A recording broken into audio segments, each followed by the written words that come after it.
ಘಟ್ಟಗಳ ಪ್ರದೇಶದಲ್ಲಿ ಧಾರಾಕಾರ ಮಳೆ ಹಿನ್ನೆಲೆ ಹಿಡಕಲ್ ಜಲಾಶಯದಿಂದ ಘಟಪ್ರಭಾ ನದಿಗೆ 35,000 ಕ್ಯೂಸೆಕ್ ನೀರು ಬಿಡುಗಡೆ.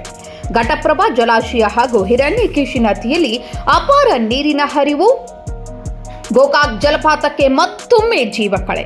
ಮೈದುಂಬಿ ಹರಿಯುತ್ತಿರುವ ಗೋಕಾಕ್ ಜಲಪಾತ ಭಾರತದ ನಯಾನಗರ ಫಾಲ್ಸ್ ಎಂದೇ ಬಿಂಬಿತವಾಗಿರುವ ಗೋಕಾಕ್ ಜಲಪಾತ ಇದಾಗಿದೆ.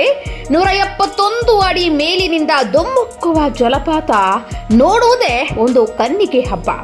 ನಯನ ಮನೋಹರ ದೃಶ್ಯ ನೋಡಲು ಫಾಲ್ಸ್ನತ್ತ ಪ್ರವಾಸಿಗರ ದಂಡೆ ಹರಿದು ಬರುತ್ತಿದೆ.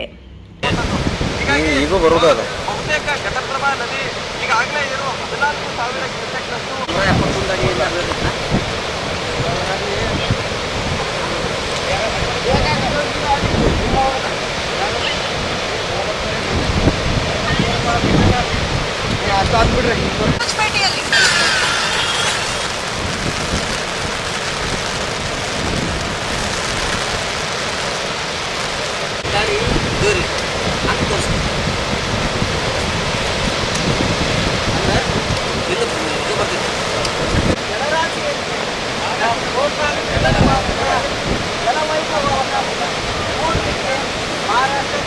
ಅಕ್ಕಪಕ್ಕದಲ್ಲಿರುವಂತಹ ಗ್ರಾಮಗಳಿಗೂ ಕೂಡ ನದಿಗೆ ಇಳಿದಂತೆ ಈಗಾಗಲೇ ಬೆಳಗಾವಿ ಜಿಲ್ಲಾಡಳಿತ ಸೂಚನೆ ಕೂಡ ಕೊಟ್ಟಿರುವಂತಹ ಕ್ಯಾಮ್ರಾಮನ್ ಪ್ರದೀಪ್ ಜೊತೆ